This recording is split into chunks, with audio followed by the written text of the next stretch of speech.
새벽 다리 쥐의 공포. 단순한 경련일까? 생명의 마지막 경고일까? 이 새벽에 다리에 쥐가 나다니. 여보세요? 119죠. 지금 빨리 와주세요. 다리에 쥐가 너무 심해서 아파 죽겠어요. 밤중에 갑자기 다리에 찾아오는 그 찢어질 듯한 고통은 겪어보지 않은 사람은 절대 알 수 없을 것입니다. 만약 이 고통이 단순한 근육 경련이 아니라 당신의 생명을 위협하는 마지막 경고 신호라면 어떻게 하시겠습니까? 지금 이 순간에도 수많은 분들이 이 중요한 신호를 놓치고 계십니다. 오늘 이 한 편의 영상이 여러분의 생명을 구할 수도 있습니다. 본격적인 건강 이야기를 전해드리기 전에 채널 구독과 영상 좋아요 버튼 한 번씩 꼭 부탁드립니다. 여러분은 어디에서 이 영상을 보고 계신가요? 댓글로 알려주시면 감사하겠습니다. 68. 새 박정희 할머니의 충격적인 진단. 다리 쥐가 알려준 숨겨진 위협. 지난주 새벽 3시 응급실로 실려온 68. 새 박정희 할머니의 이야기부터 시작하겠습니다. 할머니는 평소 건강하게 지내시던 분이었지만 한 달 전부터 밤마다 다리에 쥐가 나기 시작했다고 하셨습니다. 처음에는 나이가 들어서 그런가 보다 하고 대수롭지 않게 여기셨죠. 그런데 그날 밤 평소보다 훨씬 심한 쥐가 오른쪽 다리에 났고 아침이 되어도 통증이 사라지지 않았습니다. 더 심각한 건 다리가 퉁퉁 부어오르기 시작했다는 점이었습니다. 할머니의 며느리가 이상하다 싶어 병원으로 모시고 왔는데 검사 결과는 충격적이었습니다. 깊은 정맥 혈전증이었거든요. 다리 혈관에 피떡, 혈전이 생긴 상태였는데 만약 이 혈전이 폐로 올라갔다면 폐색전증으로 즉사할 수도 있는 매우 위험한 상황이었습니다. 다행히 조기에 발견하여 혈전용의 치료를 시작할 수 있었고 현재는 완전히 회복되어 건강하게 지내고 계십니다. 할머니는 퇴원하시면서 이런 말씀을 하셨습니다. 그냥 다리에 쥐가 나는 것뿐이라고 생각했는데 이게 이렇게 무서운 병의 신호였다니 정말 몰랐어요. 만약 며느리가 병원에 가자고 하지 않았다면 어떻게 되었을지 생각만 해도 아찔합니다. 여러분도 혹시 이런 경험 있으시지 않나요? 밤에 자다가 갑자기 다리에 칼로 찌르는 듯한 통증이 와서 비명을 지르며 잠에서 깬 적 말입니다. 대부분의 분들이 단순히 나이가 들어서 혹은 피곤해서 그런 거라고 생각하고 넘어가시는데 사실 이것은 우리 몸이 보내는 매우 중요한 경고 신호일 수 있습니다. 오늘 이 영상을 끝까지 보시면 다리 쥐가 언제 위험한 신호인지 정확히 알 수 있고 쥐가 났을 때 3초 만에 통증을 멈추게 하는 놀라운 응급처치법도 배워가실 수 있을 겁니다. 지금 바로 좋아요 버튼을 눌러주시고 구독도 함께 해주세요. 여러분의 작은 클릭 하나가 더 많은 분들에게 생명을 구하는 정보를 전달하는 데 큰 도움이 됩니다. 그럼 이제 다리 쥐가 왜 생기는지 그리고 언제 병원에 가야 하는지부터 차근차근 알아보겠습니다. 다리 쥐, 왜 생기는 걸까? 흔하지만 간과하기 쉬운 원인들. 우선 다리에 쥐가 나는 이유는 생각보다 다양합니다. 근육의 과도한 사용, 가장 흔한 원인입니다.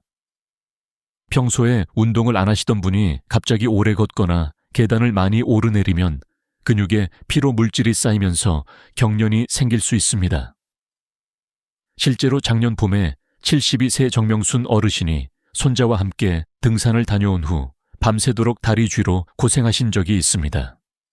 평소에는 집 근처 공원에서 가볍게 산책만 하시던 분이었는데 손자가 놀러와 함께 북한산을 올라가셨거든요. 그날 밤부터 사흘 동안 계속 다리에 쥐가 나서 잠을 제대로 이루지 못하셨다고 합니다. 근육이 갑작스러운 운동량에 적응하지 못해서 생긴 일이었습니다. 수분과 전해질 부족. 우리 몸에는 나트륨, 칼륨, 마그네슘, 칼슘 같은 전해질이 균형을 이루고 있어야 근육이 정상적으로 수축하고 이완할 수 있습니다. 여름에 땀을 많이 흘리거나 물을 충분히 마시지 않으면 이 균형이 깨져서 쥐가 날 수 있습니다. 특히 연세가 들면 목마름을 느끼는 감각이 둔해지기 쉽고 밤에 화장실 가는 것이 싫어 일부러 물을 적게 마시는 분들도 많습니다. 이런 분들이 여름철 에어컨이 있는 실내에서 하루 종일 계시다가 갑자기 더운 곳에 나가시면 몸에서 급격히 땀이 나면서 전해질 불균형이 생기기 쉽습니다. 작년 여름에 65세 김영호 씨가 이런 경우셨습니다. 평소에 하루에 물을 한 컵 정도밖에 안 드시던 분이었는데 어느 무더운 날 시장에서 1시간 정도 장을 보고 오신 후부터 밤마다 다리에 쥐가 나기 시작했거든요. 병원에서 혈액 검사를 해보니 칼륨과 마그네슘 수치가 정상보다 훨씬 낮았습니다. 충분한 수분 섭취와 전해질 보충을 시작한 후에야 증상이 사라졌습니다. 혈액순환 장애, 당뇨병이나 고혈압, 말초, 혈관 질환이 있으신 분들은 다리로 가는 혈류가 원활하지 않아서 근육이 산소 부족 상태가 되기 쉽습니다. 이때 근육이 갑자기 수축하면서 심한 통증을 유발할 수 있습니다. 당뇨병을 앓고 계신 70세 이순자 할머니의 경우가 대표적입니다. 당뇨 진단을 받으신 지 15년 정도 되셨는데 최근 몇 년 사이에 다리 쥐가 자주 나기 시작했다고 하시더군요. 검사 결과 말초 혈관의 동맥 경화가 상당히 진행되어 있었습니다. 혈관이 좁아져서 다리 근육으로 가는 혈액과 산소 공급이 부족해진 상태였거든요. 혈당 조절을 더 철저히 하시고 혈관 확장제를 복용하기 시작한 후에는 쥐가 나는 빈도가 많이 줄어들었습니다. 약물의 부작용, 이뇨제나 일부 고혈압 약물, 콜레스테롤 약물 중에는 전해질 균형을 깨뜨려 쥐를 유발할 수 있는 것들이 있습니다. 새로 약을 바꾸신 후에 쥐가 자주 나기 시작했다면 반드시 담당 의사와 상의하셔야 합니다. 얼마 전에 63세 장성호 씨가 이런 경험을 하셨습니다. 고혈압 약을 오랫동안 복용하고 계셨는데 혈압 조절이 잘 안 되어서 의사가 약을 바꿔드렸거든요. 새로운 약을 복용하기 시작한 지 일주일 정도 지나면서부터 밤마다 다리에 쥐가 나기 시작했습니다. 처음에는 우연의 일치라고 생각했는데 너무 자주 나서 병원에 오셨더니 새로 복용하기 시작한 이뇨제가 원인이었습니다. 이뇨제가 소변을 통해 나트륨과 함께 칼륨도 배출시키면서 전해질 불균형을 일으킨 것이었죠. 칼륨 보충제를 함께 복용하기 시작한 후에는 문제가 해결되었습니다. 잘못된 수면 자세, 무릎을 구부리고 자거나 발끝이 아래로 처지게 자면 종아리 근육이 과도하게 수축된 상태로 유지되어서 새벽에 쥐가 나기 쉬워집니다. 특히 무거운 이불이나 두꺼운 담요가 발을 아래로 눌러주는 경우가 많은데 이렇게 되면 발목이 아래쪽으로 꺾인 상태로 몇 시간씩 유지됩니다. 종아리 근육이 계속 늘어난 상태로 있다가 갑자기 수축하면서 심한 경련을 일으키는 것입니다. 75세 김철수 어르신이 바로 이런 경우셨습니다. 추위를 많이 타셔서 겨울에는 두꺼운 이불을 여러 장 덮고 주무시는 분이었는데 매일 새벽 5시쯤이면 어김없이 다리에 쥐가 나서 깨신다고 하시더군요. 이불을 가볍게 바꾸시고 발밑에 작은 쿠션을 받쳐드렸더니 쥐가 나는 일이 거의 없어졌습니다. 노화에 따른 자연스러운 변화, 나이가 들면서 근육량이 줄고 신경 전달 속도가 느려지면서 작은 자극에도 쉽게 쥐가 날 수 있습니다. 근육량 감소는 보통 40세 이후부터 매년 1%씩 줄어든다고 하는데 특히 다리 근육은 더 빨리 감소합니다. 근육이 줄어들면 그만큼 피로하기 쉬워지고 작은 자극에도 과도하게 반응할 수 있습니다. 여기에 신경 전달 속도도 함께 느려지면서 근육의 수축과 이완이 정교하지 못하게 됩니다. 마치 오래된 자동차에 브레이크가 민감하게 반응하지 않는 것처럼 우리 몸의 근육도 세밀한 조절이 어려워지는 것입니다. 생명을 위협하는 다리 쥐의 위험 신호. 절대 놓치지 마세요. 문제는 이러한 일반적인 원인 외에도 생명을 위협할 수 있는 심각한 질환의 초기 증상일 수도 있다는 점입니다. 지금부터 절대 놓쳐서는 안 되는 위험 신호들을 말씀드리겠습니다. 한쪽 다리에만 지속적으로 쥐가 나면서 부기가 생기는 경우, 이는 깊은 정맥 혈전증 DVT의 전형적인 증상입니다. 혈관 안에 피떡이 생겨 혈액순환을 방해하는 상태인데 이 혈전이 떨어져 나가 폐로 이동하면 폐색전증이 되어 갑작스럽게 사망할 수도 있습니다. 실제로 작년에 50대 회사원 이철민 씨가 이런 증상으로 응급실에 오신 적이 있습니다. 일주일 전부터 왼쪽 다리에만 계속 쥐가 나고 부기가 생겼는데 직장일이 바빠 병원에 오지 못하고 있다가 어느 날 갑자기 숨이 차고 가슴이 아파서 응급실로 실려왔거든요. 검사 결과 다리의 혈전이 폐로 이동한 폐색전증이었습니다. 다행히 응급수술로 생명을 구할 수 있었지만 조금만 늦었다면 정말 위험한 상황이었습니다. 이철민 씨는 평소 건강한 편이었는데 최근 몇 달간 재택근무를 하면서 하루 종일 책상 앞에만 앉아 있었다고 합니다. 거기에 스트레스로 흡연량도 늘었고 운동은 거의 하지 않았죠. 이런 생활 패턴이 혈전 형성의 위험 요소가 되었던 것입니다. 지금은 완전히 회복되셨고 생활 습관을 완전히 바꾸셔서 규칙적인 운동과 금연을 실천하고 계십니다. 쥐가 풀린 후에도 통증과 뻣뻣함이 몇 시간 이상 지속되는 경우, 보통은 쥐가 나도 10분에서 20분 정도면 근육이 정상으로 돌아오는데 하루 이틀이 지나도 계속 아프다면 근육염이나 신경 손상 혹은 혈관 문제일 가능성이 있습니다. 67세 송미영 할머니가 이런 경험을 하셨습니다. 어느 날 밤 오른쪽 종아리에 심한 쥐가 났는데 평소와 달리 이틀이 지나도 계속 아프고 걷기도 힘들다고 하시더군요. 단순한 근육 경련이라고 생각하고 파스를 붙이고 마사지만 하고 계셨는데 점점 더 아파져서 병원에 오셨습니다. 검사 결과 근육 안쪽에 작은 출혈이 있었습니다. 혈압약을 복용하고 계셨는데 갑작스러운 근육 수축으로 작은 혈관이 터진 것이었죠.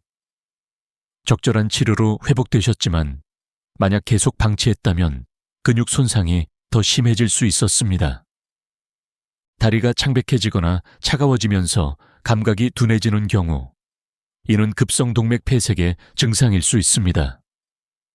다리로 가는 혈액 공급이 갑자기 차단된 상태인데 시간이 지체되면 조직이 괴사할 수 있으므로 즉시 응급실로 가셔야 합니다. 실제로 당뇨병을 앓고 계시던 72세 방영수 씨가 이런 상황을 경험하셨습니다. 평소 다리 쥐가 자주 나셨는데 어느 날 갑자기 왼쪽 다리에 심한 쥐가 나면서 다리가 차갑게 식기 시작했거든요. 색깔도 창백하게 변하고 감각도 둔해졌습니다. 처음에는 쥐가 심하게 나서 그런가 보다 하고 계셨는데 몇 시간이 지나도 증상이 호전되지 않아서 응급실에 오셨습니다. 검사 결과 당뇨 합병증으로 다리 동맥이 급격히 막힌 상태였습니다. 응급수술로 혈관을 다시 뚫어서 다행히 다리를 보존할 수 있었습니다. 쥐와 함께 숨이 차거나 가슴이 답답한 증상이 나타나는 경우, 이는 혈전이 폐로 이동했을 가능성을 시사하는 매우 위험한 신호입니다. 이런 경우에는 즉시 119를 부르시는 것이 좋습니다. 55세 정수현 씨가 바로 이런 경험을 하셨습니다. 장거리 출장을 다녀온 후 며칠간 오른쪽 다리에 쥐가 자주 났는데 어느 날 아침 갑자기 다리에 쥐가 나면서 동시에 숨이 차고 가슴이 조이는 듯한 느낌이 들었다고 하시더군요. 처음에는 쥐가 너무 아파서 그런가 보다 하셨는데 쥐가 풀린 후에도 숨이 계속 차서 응급실에 오셨습니다. 폐색전증 진단을 받고 중환자실에서 치료를 받으셨는데 빠른 대응 덕분에 완전히 회복되셨습니다. 다리에 힘이 빠지거나 마비되는 느낌이 드는 경우 척추신경이 눌렸거나 신경 손상이 있을 수 있으므로 정밀 검사가 필요합니다. 73 김대한 어르신이 이런 증상으로 오셨던 적이 있습니다. 몇 달간 다리에 쥐가 자주 나시더니 어느 순간부터는 다리에 힘이 빠지고 감각도 이상해지셨다고 하시더군요. 걸을 때도 휘청거리고 계단을 오르내리기가 힘들어졌습니다. 검사 결과 척추관 협착증으로 신경이 눌린 상태였습니다. 수술로 신경 압박을 해소한 후에는 다리 쥐도 사라지고 걷기도 훨씬 편해지셨습니다. 이런 위험 신호들 중 하나라도 있으시면 절대 단순한 쥐라고 생각하지 마시고 즉시 병원을 방문하셔야 합니다. 특히 당뇨병이나 고혈압이 있으신 분들, 오래 앉아서 일하시는 분들, 흡연하시는 분들은 더욱 주의하셔야 합니다. 3초 만에 쥐 통증 멈추는 응급처치법, 의료 현장 검증. 그럼 이제 다리에 쥐가 났을 때 즉시 할 수 있는 응급처치법을 알려드리겠습니다. 이 방법들은 제가 응급실에서 직접 환자들에게 적용하여 효과를 확인한 것들입니다. 위십술 중앙 꼬집기. 이상하게 들리실 수도 있지만 실제로 미국의 응급의학과 전문의들이 발견한 매우 효과적인 방법입니다.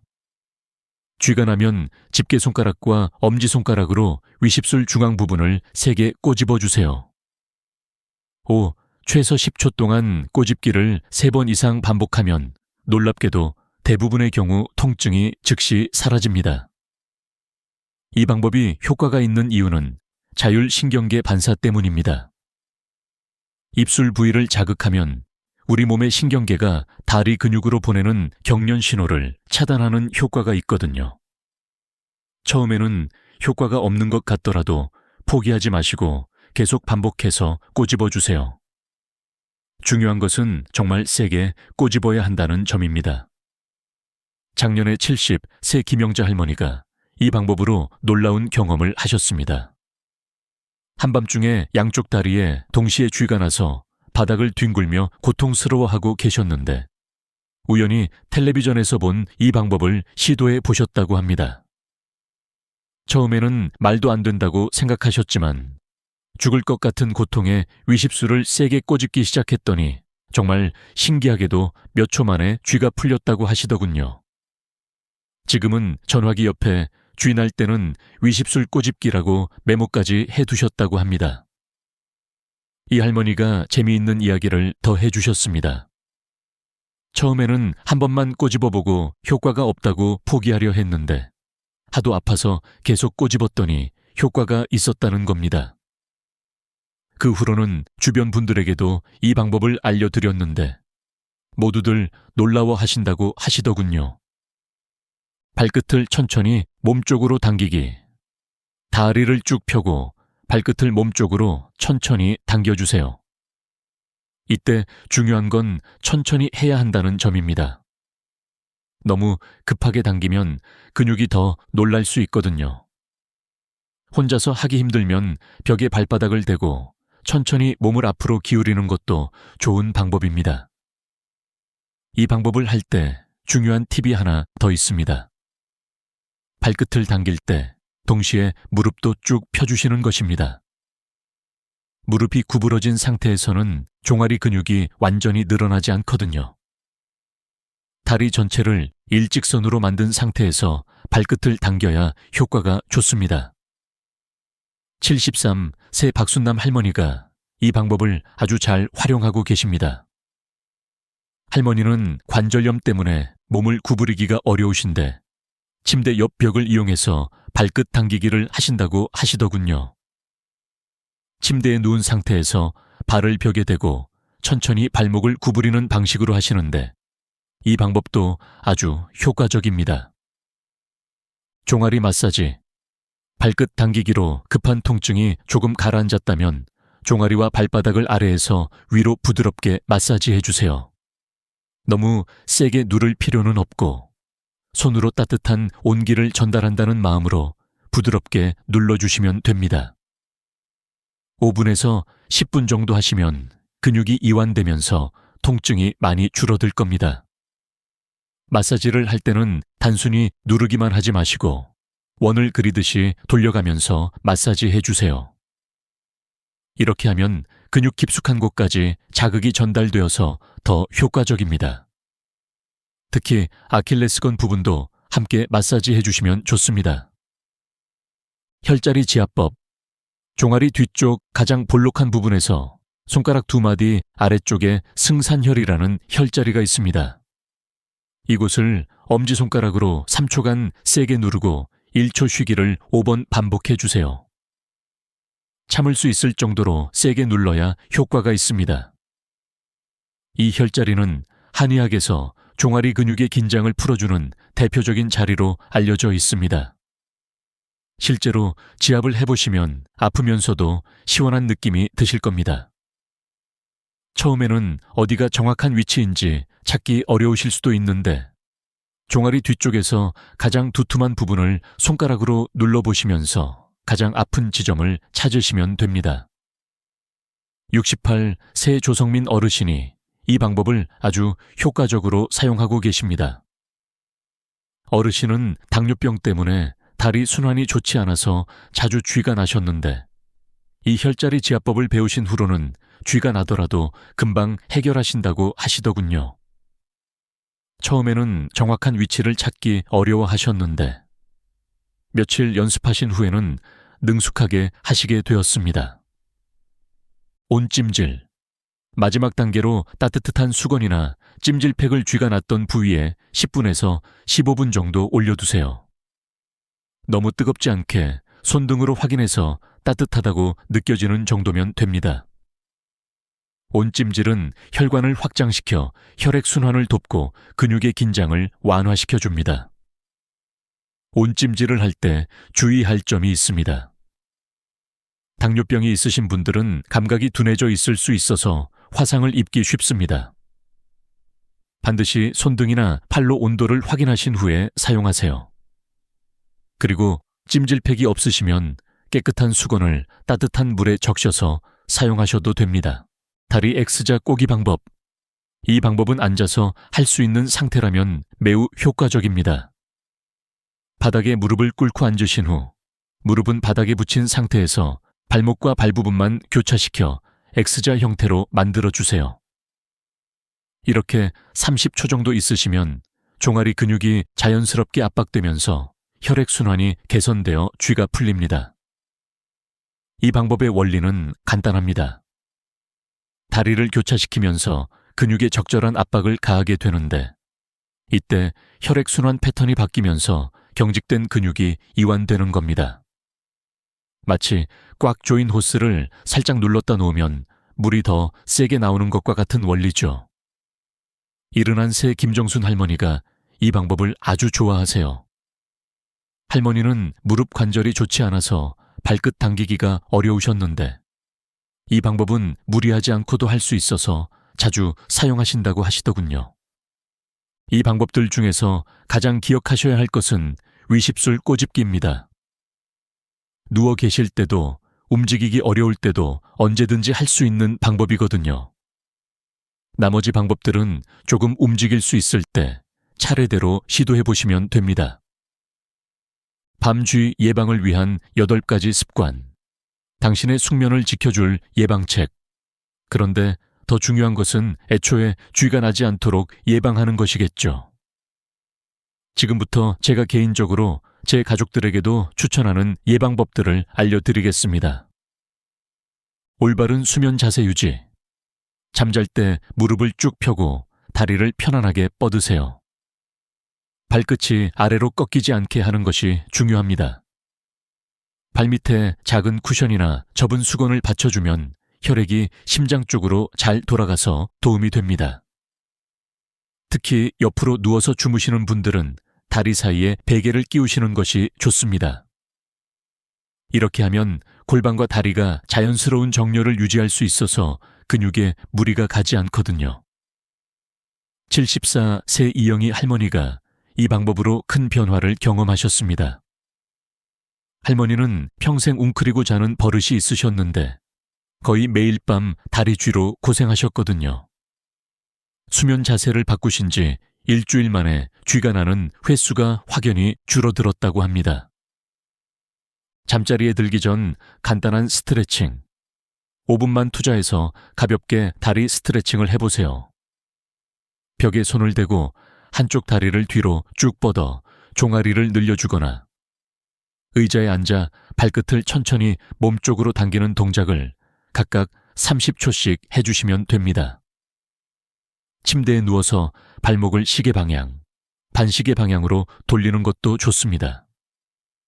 스트레칭을 할 때는 절대 무리하지 마세요. 살짝 당긴다는 느낌이 들 정도로만 하시면 충분합니다. 너무 세게 하면 오히려 근육에 손상을 줄 수 있거든요. 69세 박태준 어르신이 이 방법을 꾸준히 실천하고 계십니다.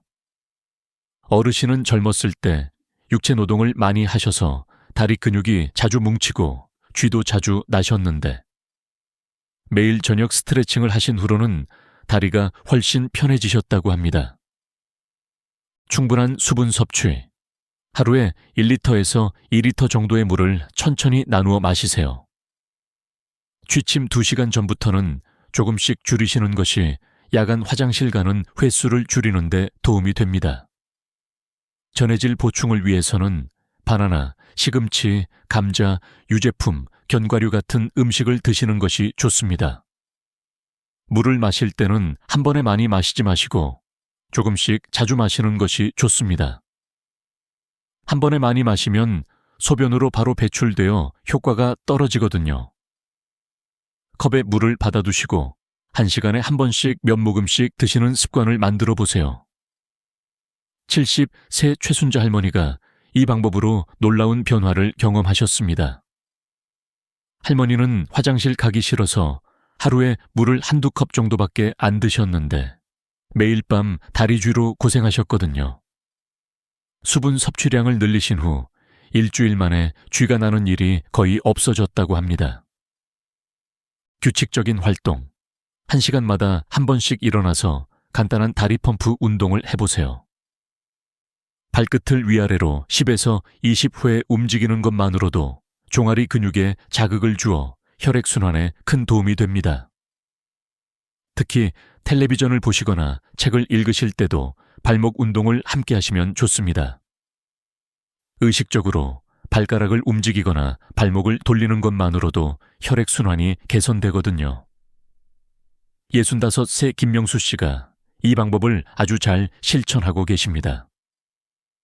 은퇴 후 집에서 많은 시간을 보내시는데 타이머를 맞춰두시고 1시간마다 일어나서 집 안을 한 바퀴 돌거나 간단한 다리 운동을 하신다고 합니다.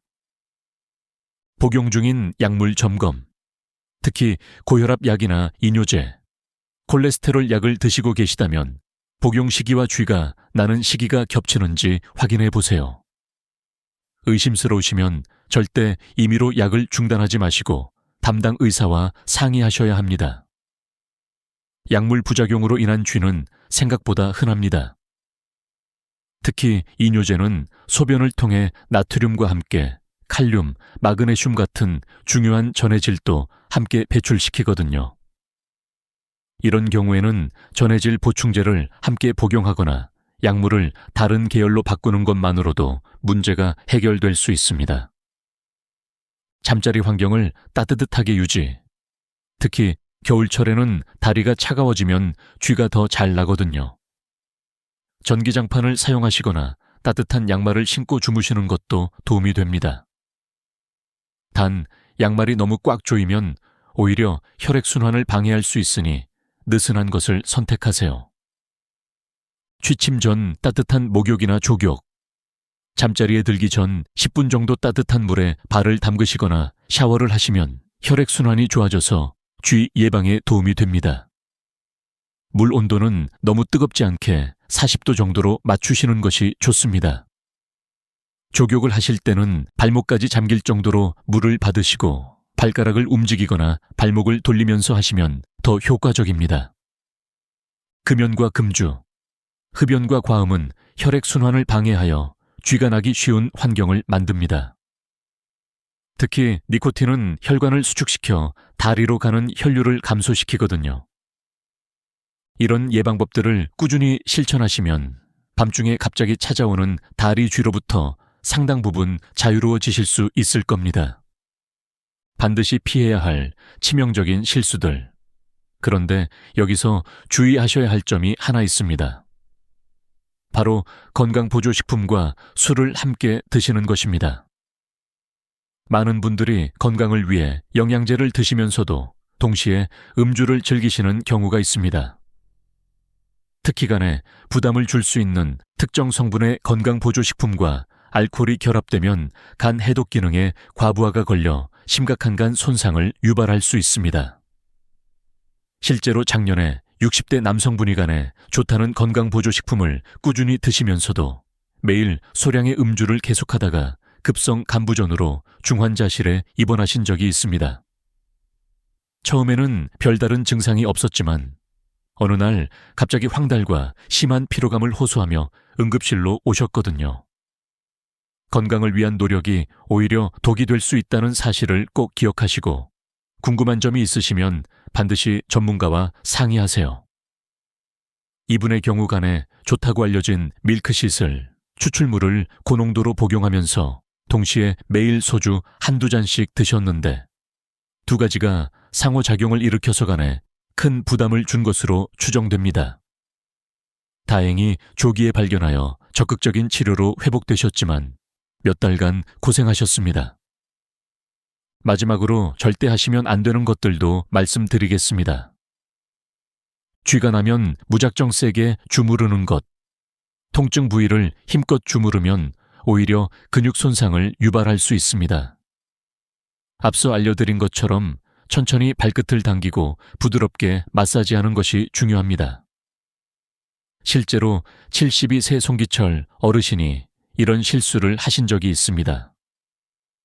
밤에 다리에 쥐가 나서 너무 아파서 있는 힘껏 주물렀는데 다음날 근육이 더 아프고 멍까지 들었다고 하시더군요. 무리한 마사지로 근육 섬유에 손상을 준 것이었습니다. 약 먹고 있으니 괜찮겠지 하는 안일한 생각. 이뇨제나 고혈압약, 콜레스테롤 약을 드시고 계시다면 절대 임의로 끊거나 용량을 바꾸지 마세요. 반드시 주치의와 상담하셔야 합니다. 어떤 분들은 다리에 쥐가 나니까 약 때문인 것 같다며 임의로 약을 중단하시는 경우가 있는데 이는 매우 위험합니다. 고혈압약을 갑자기 끊으면 혈압이 급상승할 수 있고 이는 뇌졸중이나 심근경색 같은 치명적인 합병증을 일으킬 수 있거든요. 나이 들면 당연한 것이라는 오해. 이것이 가장 위험한 생각입니다. 다리에 반복적으로 쥐가 나는 증상은 단순한 노화 현상이 아니라 생명을 위협할 수 있는 질병의 신호일 수 있습니다. 진통제나 근육이완제를 임의로 복용하는 것. 일시적으로는 증상이 나아질 수 있지만 근본적인 원인을 해결하지 못하고 장기간 복용하면 부작용이 생길 수 있습니다. 민간요법만 믿고 병원 치료를 거부하는 것. 물론 전통적인 방법들 중에도 도움이 되는 것들이 있지만 심각한 질환의 신호일 수 있는 증상을 단순한 민간요법만으로 해결하려고 하는 것은 위험합니다. 당신의 몸은 거짓말하지 않습니다. 여러분, 우리 몸은 거짓말하지 않습니다. 작은 신호라도 무시하지 마시고 관심을 가져주세요. 오늘 알려드린 방법들을 지금 당장 실천해 보시고 특히 위험 신호가 있으시면 즉시 병원을 방문하시기 바랍니다. 몇 개월 후 박정희 할머니가 외래로 오셨을 때의 일을 말씀드리며 마무리하겠습니다. 할머니는 혈전 치료를 성공적으로 마치시고 완전히 회복되셨습니다.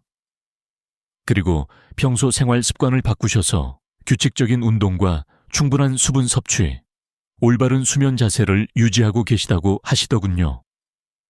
무엇보다 다리에 조금이라도 이상이 있으면 바로 병원에 오신다고 하셨습니다. 할머니는 이런 말씀을 하셨습니다. 그때 며느리가 병원에 가자고 하지 않았다면 정말 큰일 날 뻔했어요. 이제는 몸이 보내는 신호를 절대 무시하지 않습니다. 그리고 주변 분들에게도 이 이야기를 꼭 전해드린다고 하시더군요. 할머니의 며느리인 김숙영 씨도 이런 이야기를 해주셨습니다. 처음에는 어머니가 괜찮다고 하시니까 그냥 넘어가려고 했는데 뭔가 평소와 다르다는 느낌이 들어서 억지로라도 병원에 모시고 왔어요. 만약 그때 그냥 넘어갔다면 정말 후회했을 겁니다. 이제는 가족들의 작은 증상도 놓치지 않고 주의 깊게 살펴봅니다. 여러분도 오늘부터 작은 변화부터 시작해 보세요. 잠자리에 들기 전 5분 스트레칭, 물 한 잔 더 마시기, 올바른 수면 자세 유지하기. 이런 작은 실천들이 여러분의 밤을, 나아가 여러분의 삶을 바꿀 수 있습니다. 건강은 저절로 얻어지는 것이 아니라 끊임없는 관심과 작은 실천에서 시작됩니다. 오늘 이 영상이 도움이 되셨다면 좋아요와 구독 버튼을 눌러주시고 주변의 소중한 분들에게도 꼭 공유해 주세요. 여러분의 작은 관심이 누군가의 생명을 구할 수 있습니다. 댓글로 여러분의 경험도 나누어 주세요. 오늘 알려드린 방법 중 어떤 것이 가장 기억에 남으시는지, 또는 여러분만의 다리쥐 극복 노하우가 있으시다면 꼭 알려주시기 바랍니다. 여러분의 경험이 다른 분들에게는 소중한 정보가 될 수 있거든요. 건강한 100세 시대, 우리가 만들어갈 수 있습니다. 작은 실천이 큰 변화를 만듭니다. 오늘도 건강하고 행복한 하루 보내세요. 이 내용이 도움이 되셨다면 꼭 좋아요와 구독을 눌러주세요. 반드시 여러분의 소중한 가족과 친구들에게도 이 내용을 카톡방과 밴드, 핸드폰에 공유해 주세요. 균형 잡힌 건강 정보로 모두가 건강한 노후를 함께 만들어 갑시다. 다음에는 또 다른 유익한 건강 정보를 가지고 찾아뵙겠습니다. 여러분은 어디에서 이 영상을 보고 계신가요? 댓글로 알려주세요. 오늘 강의가 도움이 되셨다면 구독과 좋아요, 알림 설정으로 다음 영상도 놓치지 마세요. 감사합니다. 오늘도 건강한 하루 되시길 바랍니다.